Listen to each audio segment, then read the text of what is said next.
할렐루야. 기도하십시다. 영광을 받으시기에 합당하신 아버지 하나님, 한국 추석 명절을 맞이해서 모든 사람들이 각 곳에 흩어져 있지만은 우리를 다시 모으셔서 거룩한 예배 참여하게 해주신 것을 감사합니다. 이 시간에 예배 드리는 가운데 듣는 말씀이 능력이 되게 하시고 믿음으로 변화가 되게 해주시기를 원하옵고, 아버지 이제 힘있는 신앙생활이 되어질 수 있도록 은총을 더해 주옵소서. 예수 그리스도 이름으로 기도하옵나이다. 아멘. 주보에 이미 나온 대로 오늘은 제5계명, 제5계명, 10계명 중에 5계명을 말씀드리도록 하겠습니다. 1, 2, 4계명은 하나님을 향한 계명이고 5, 6, 7, 8, 9, 10 6개 계명은 대인관계, 인간관계의 계명입니다. 그런데 두 돌판에 씌어져 있었어요. 하나는 하나님에 대한 계명, 하나는 인간 계명으로 이렇게 두 돌판에 씌어져 있었는데, 두 돌판은 뭘 의미하는가 하니 두 증인을 의미합니다. 그래서 하나님의 증거가 확실하다고 그러는 뜻을 가지고 있어요. 오늘은 대인관계의 첫 번째 계명인 제5계명입니다. 이 5계명, 인간을 향한 첫 번째 계명이고 제일 큰 계명이에요. 첫째로 우리가 이 제5계명에서 생각할 것은, 인생은 첫째로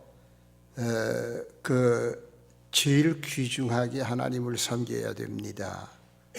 왜 하나님을 귀중하게 섬겨야 되느냐? 하나님은 창조주시고요, 또 구세주시고요, 우리 인생을 보호하시고 인도하시는 분이기 때문에, 절대자 하나님이기 때문에 창조주 하나님을 가장 귀중하게 섬겨야 됩니다.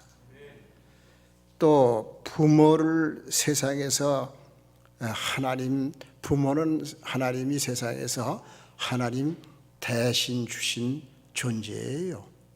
하나님 대신으로 부모를 주셨습니다. 낳아주고 길러주시고 하나님의 사랑의 대행자로서 일을 하고 있습니다. 그렇기 때문에 부모를 잘 섬기는 것은 신앙과 모든 윤리와 도덕의 근본이 되는 줄로 믿습니다. 그래서 이 5계명이 대단히 중요한 거다. 세상의 모든 윤리 도덕의 근본이 5계명에 있다. 부모를 공경하는 것에 있다. 두 번째 우리가 생각할 것은 어떻게 공경을 해야 되느냐, 어떻게 공경할 것인가. 본문의 공경에 대해서 뭐라고 히브리 말로 기록했는가 하니 카베트, 그런 단어로 기록이 되어 있습니다. 이 카베트라고 그러는 히브리 말의 단어의 뜻은 명령형으로 기록이 되어 있어요. 부모 공격은 취사 선택의 문제가 아니라는 겁니다. 하나님의 명령이라는 얘기예요. 그래서 하나님의 명령형의 단어로 기록이 되어 있다, 그런 얘기입니다. 잠언서 3장 9절에는 네 재물과 소산물의 처음 익은 열매로 여호와를 공경하라, 그러는 말씀이 뭐로 기록되어 있는가 하니 같은 카베트라고 그러는 단어로 기록되어 있어요. 그냥 부모를 공경하라 그럴 적에도 카베트, 하나님을 공경하라 그럴 적에도 카베트, 그냥 이 같은 단어가 기록되어 있다고 그러는 건 뭘 의미하는가 하니 부모를 공경할 때에 하나님을 공경하는 것과 같은 마음으로 공경해라, 그런 뜻이에요. 믿습니까? 예. 그래서 루터는 뭐라고 얘기를 했는가 하니, 부모는 하나님의 대리자다, 그렇게 루터가 얘기를 했어요. 세 번째로 오늘 좀 간단하게 얘기를 하고 있습니다. 세 번째로는 성경의 부모 섬기는 데 대한 말씀들이 여러 곳에 흩어져 있는데 그 중에 몇 곳만 소개를 하려고 합니다. 첫째로 레위기 19장 3절에는 너희 각 사람은 부모를 공경하고 안식일을 지키라, 나는 너의 하나님 여호와니라 그랬어요.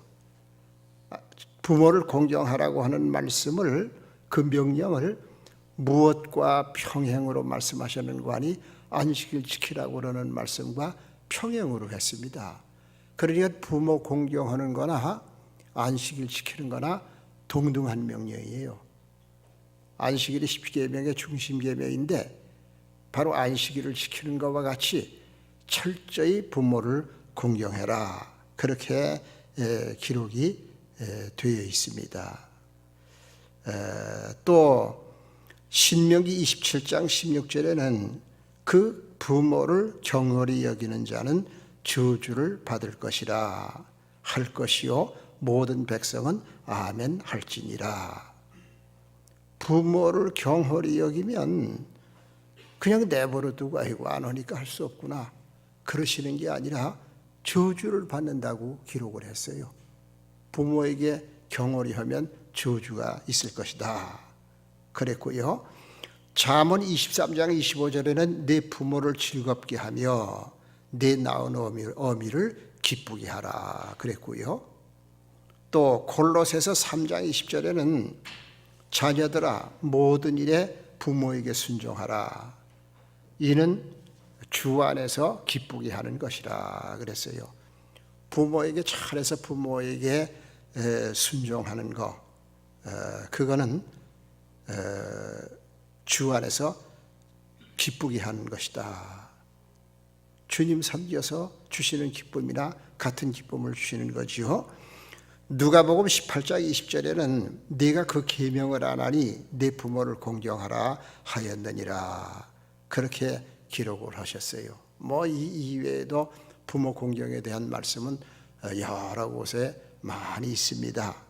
그래서 이 부모 공경이 인간 대인 계명의 기본이고 첫 번째고 가장 중요한 건데, 윤리 도덕의 근본이 되어지는 건데, 이거는 취사 선택이 아니고 하나님의 명령이다, 반드시 그렇게 해라, 그런 뜻이에요. 하나님을 섬기는 것과 같은 마음으로 해라, 그런 말씀이고요. 육신의 부모만이 아닌 또 다른 부모도 있는 것을 우리는 성경에서 발견하게 되어집니다. 어디 그런 게 있는 거 하니, 열왕기하 2장 12절에는 엘리사가 영적 지도자 엘리야를 내 아버지여 그렇게 부르고 있어요. 또 열왕기하 13장 14절에는 요아스가 엘리사를 내 아버지여 내 아버지여 내 아버지여 그렇게 거듭 부르고 있는 것을 우리가 발견하게 되어집니다. 또 고린도전서 4장 15절에는 정말 바로 되어진 훌륭한 영적 지도자는 아비다. 그래서 바울이 뭐라고 그러는가 하니, 많은 스승이 있지만은 아비는 그렇게 많지는 않다. 그러니까 훌륭한 영적 지도자를 아비라고 사도 바울이 그랬고, 또 사도 바울 자신이 내가 너에게 아비다. 고린도 교인들을 향해서 사도 바울이 자기가 아버지라고 그랬어요, 자신을. 그렇다고 사도 바울이 고린도 교인들을 낳습니까? 낳진 않았지만 영적 지도자를 가리켜서 아버지라고 그런 데가 성경에 또 여러 곳 있습니다. 그리고 효도 계명은 약속 있는 계명이다 그랬어요. 약속 있는 계명. 약속 있는 계명은 10계명 가운데 2개가 있습니다. 하나는 대신 계명에서 우상을 섬기지 마라. 정말 중심을 맞춰 하나님을 섬기면 내가 그 자손 1000대까지 복을 내리리라. 약속 있는 계명이에요. 무슨 약속? 축복하시겠다고 그러는 약속이 붙은 계명이 우상 섬기지 말라는 거예요. 그 다음에 대인 관계에서 약속 있는 계명이 하나 있는데 그게 바로 오늘 부모를 공경하라는 거예요. 부모를 잘 공경해라. 그렇게 말씀을 하셨습니다. 그러면서 뭐라고 그러는 거 아니? 네게 준 땅에서 내 생명이 길리라. 그렇게 말씀하세요. 또 에베소서 6장 3절에는 이는 네가 잘되고 땅에서 장수하리라. 그렇게 기록을 하고 있습니다. 그래서 부모에게 순종 잘하고 부모에게 잘하는 사람은요, 첫째 무슨 축복을 받는 거 아니? 장수의 축복을 받아요. 할렐루야. 괜히 뭐 장수에 좋다고 그러면 무조건 다 집어먹지 말어. 체질에 맞아야지 그것도 좋지. 어떤 사람은 체질에 안 맞으면 안 좋아요. 내가 최근에 만난 사람 누가 그냥 막 열이 난다고 그래. 왜 이렇게 열이 나는지 모르겠다고. 너무 그냥 힘들고 어렵고 불편하다고 그래. 그래서 내가 대화를 한 몇 번 하다가 혹시 무슨 아주 좋다고 그러는 산삼 먹은 거 아니요? 그랬더니 아이쿠 그러더니 목사님 어떻게 아세요? 그래. 산삼을 지금 아주 비싼 거래요. 뭐 몇백만 원짜리래. 그걸 지금 뭐 얼마 동안인가 그냥 계속 먹고 있대요. 그래서 그거 끊어. 그거 먹으면 계속 열이 날 거고 열이 그렇게 나면 몸에 좋지 않은 거야. 그걸 먹어서 기분이 좋고 힘이 나는 사람은 그게 맞는 거지만은 삼은 원래 열이 강한 거기 때문에 열이 계속 나면 그거는 안 맞는 거야. 좋다고 그래서 막 집어먹으면 안 돼 그랬더니 그래요? 그러면 끊어야 되겠네요. 그러더라고. 여러분 뭐 인삼녹용 먹어서 오래 사는 게 아니야. 여러분 세상에서 제일 많이 오래 살 사람이 누구고 하니? 재벌들이요. 재벌 돈이 없어서 그걸 못 먹습니까? 좋다는 건 얼마든지 할 수 있잖아요. 그런데 생명은 우리 운동을 하는 거나 습생하는 거나 뭐 음식이나 이게 어느 정도 건강에 좌우가 되기는 하지만은 분명히 아셔야 돼요. 생명은 하나님께 속해 있는 줄로 믿으시길 바랍니다. 그냥 하나님이 장수하라고 딱 명령을 하시면요, 그냥 질병을 앓으면서도 오래 살아요. 아주 놀라워요. 병이 사람의 생명을 데려가는 걸로 착각을 하면 안 돼요. 사탄이 욥에게 왔을 때에 하나님이 사탄에게 뭐라고 그러셔요? 그래, 네 말대로 욥의 건강을 네 마음대로 쳐라. 그러나 그 생명은 건드리지 못한다. 딱 그러시잖아요. 그냥 아무리 사탄이 욥에게 온갖 질병으로 그냥 견디기 어려운 질병을 내리고 그냥 고통을 줬지만은 욥의 생명은 데려가지를 못해요. 다시 말하면 병마가 인생을 데려가는 게 아닙니다. 하나님이 우리 영혼을 향해서 오라. 그래야만 끝이 나는 겁니다. 그런데 부모에게 잘하는 사람들은 장수의 축복을 주신다 그랬어요. 참 귀한 거지요. 장수도 축복입니다. 그리고 땅에서 네가 잘되고 그랬어요. 육신 생활도 형통하고 복을 받게 되어지는 줄로 믿습니다. 그러니까 부모에게 잘들 하세요. 이게 지금 이 증거하는 말 가운데 내 얘기는 하나도 없어. 전부 성경 얘기만 지금 하고 있는 거예요. 오늘 추석 아니요. 추석이 돼서 아마 모르긴 해도 저 공동묘지니 뭐 그런 묘지에 사람들 많이 갔을 겁니다. 가서 거기다가 뭐 음식 놓고 술 따라 놓고 무릎 꿇고 이마를 땅에 대고 아마 절들을 많이 했을 거예요.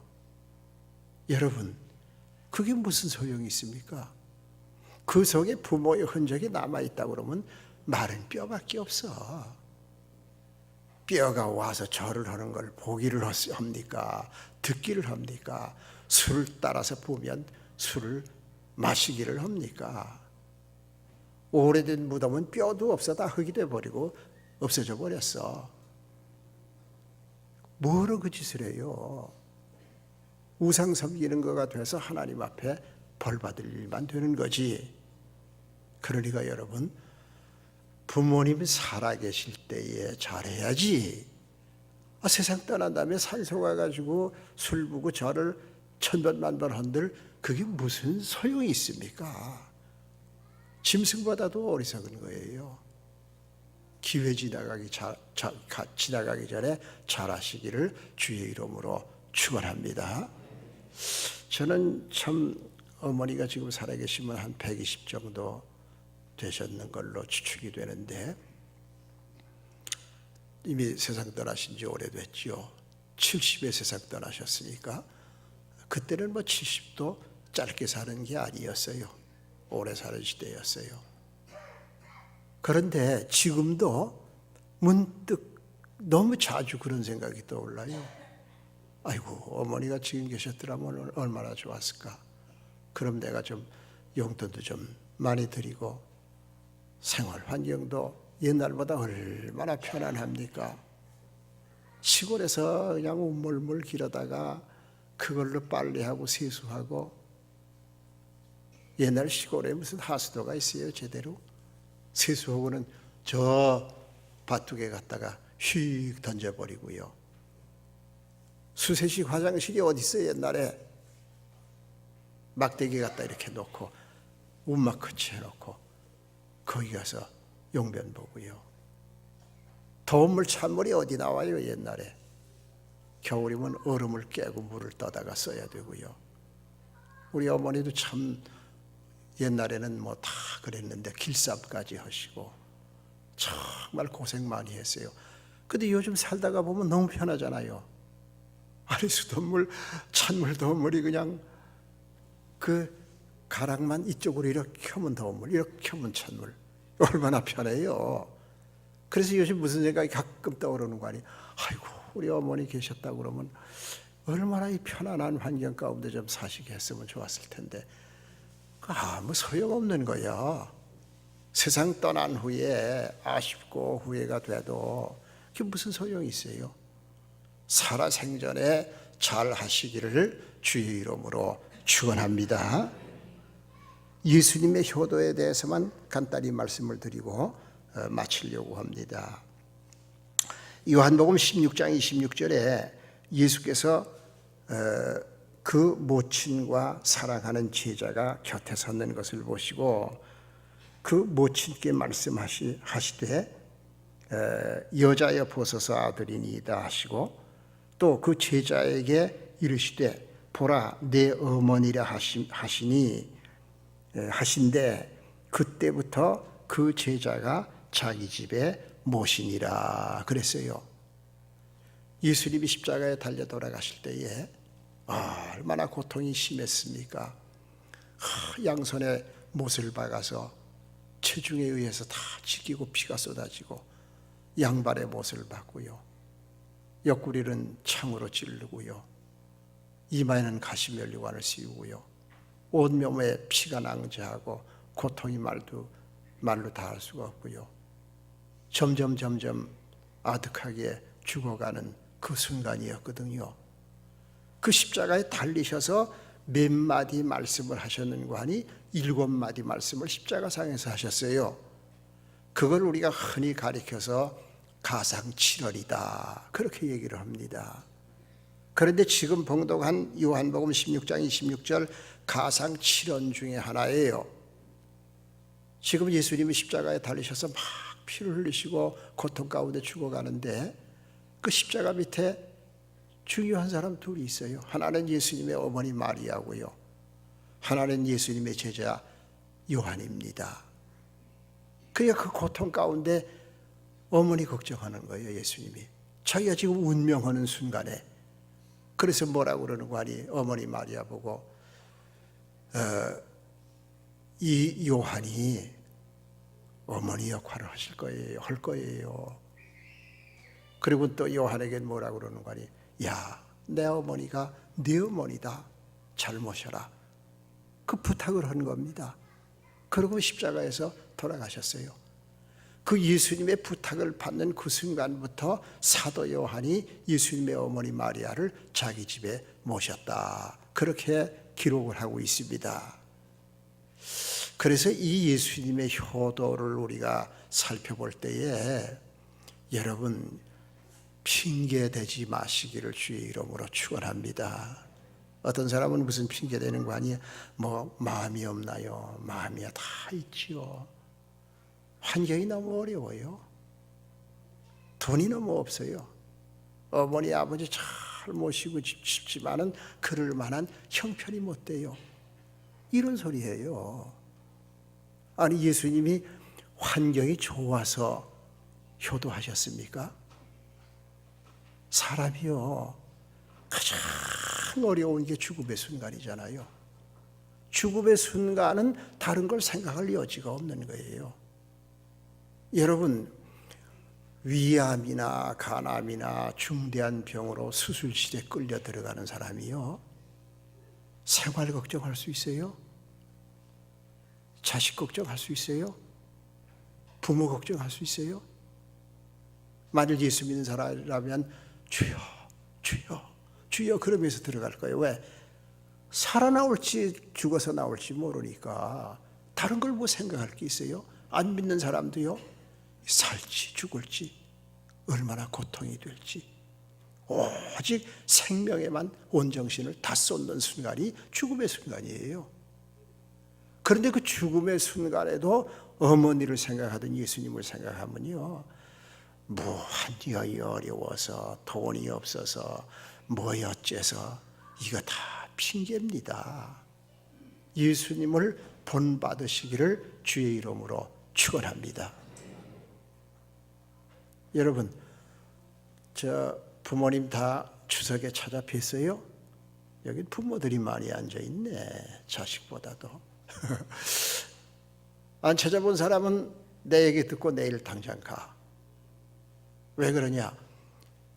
시간이 없어서요. 시간이 없다는 거예요. 여러분 십자가에 달려 돌아가시는 예수님이 시간이 있으세요? 자기 생명이 지금 막 마지막을 고하는 고통 가운데 있는데 예수님이 시간이 있어서 어머니 챙기셨나요? 내가 미국에 가서 은혜 한인교회 한 2,000명 모이는 교회인데 어떻게 하다가 보니까 이 설교를 하게 됐어요. 그래서 이 설교를 쭉 했더니 그 한인들이 막 울어요. 그 왜 우는지 내가 이상해서 말이야. 한국 사람에겐 이 말을 설교를 해도 안 우는데 미국에 있는 한인들이 왜 이 설교를 듣더니 우나 그래서 알아보니까요. 미국 이민 가가지고요 16년이 됐는데도 한국 한 번도 못 온 사람이 있어. 부모 한 번도 못 찾아뵀지요. 이유는 뭔고 하니 다 시간이 없다는 거예요. 시간이. 이거 직장을 두고 한국을 갔다 나올 시간이 없다는 거예요. 하는 일을 중단하고 한국 갔다 올 시간이 없다는 거예요. 먹고 사는 게 너무 급하기 때문에 미국 생활은 잘 사는 것 같아도 여유가 없어요. 왜 그런 거 하니 그 달에 제대로 들어와야 그 달 지출을 제대로 하지. 그 밸런스가 깨지면요 신용불량자가 되고 그 사회에서 살질 못해요. 그러니까 그냥 뭐 남편도 아내도 그냥 계속 일합니다. 그러니까 한국을 떠난 지 10년 돼도 못 온 사람도 있고요 16년이 돼도 그때 계동춘 목사님 내가 한국에 불러온 적이 있었는데 그 와서 우리 교회에서 설교하고 가셨죠. 너무 고맙다고 그러시더니 이제 그분 세상 떠났습니다마는 그분이 한국을 16년 만에 들어오셨어요. 내가 초청을 해서 와서 한국 와서 보더니 아이고 목사님 한국이 이렇게 잘 살고 이렇게 변화된 것을 미처 몰랐어요. 감격을 하더라고. 근데 그 왜 이 설교를 들으면서 그 한인들이 눈물을 흘리는 거 아니? 자기들 시간 때문에 시간 핑계대고 너무 부모님 못 찾아뵌 거야. 가슴이 아픈 거야. 그래서 막 눈물들 흘리더라고. 여러분, 시간 없다고 그러는 것도 핑계예요. 정말 저기 한 사람들은 옵니다. 선과마음 선교회 워싱턴에 지부가 하나 있는데 그 지부장이 누구가 아니 우리 교회 출신 이동훈 장로님이요. 이동훈 장로님이 몇몇 회원들을 모아가지고 선과마음 선교회 워싱턴 지부를 건설해서 운영을 하고요. 그들이 선교회비를 모아가지고 우리 선과마음 선교회로 보내주고 그러는데 이번에 추석을 계기로 해서 한국에 오신대요. 아마 지금쯤은 도착을 했을는지도 모르겠어요. 근데 이번에도 어떻게 오는 거 하니 목사님 우리가 회비 모은 거요 3,000불 가지고 갑니다. 그래. 3,000불이면 300만 원이 넘잖아. 얼마나 감사해요. 이민 생활하면서요. 그래도 나라와 민족을 생각하는 마음으로 선과마음 선교회를 통해서 북한 구원운동에 동참하겠다고 돈을 막아주고 한 3,000불 들고 들어와요. 또 가끔 그렇게 돈을 보내요. 그래서 내가 이 참 워싱턴 지부에서 일을 많이 하고 선과마음 선교회에 선교비도 이렇게 정성으로 모아 보내는 분인데 모처럼 한국에 또 오는데 내가 뭘 해줄까 그런 생각을 하다가 아차 돈은 좀 비싸지만은 여길 데려가서 구경 좀 시켜야 되겠다. 그래서 123층 데려가기로 내가 전화로 약속했어. 할렐루야. 123층 미국이 그 엠파이어 스테이트 빌딩이 100 몇 층이지? 102층인가? 그냥 그 미국의 최고 빌딩보다도 한국의 잠실 롯데 타워가 더 높아.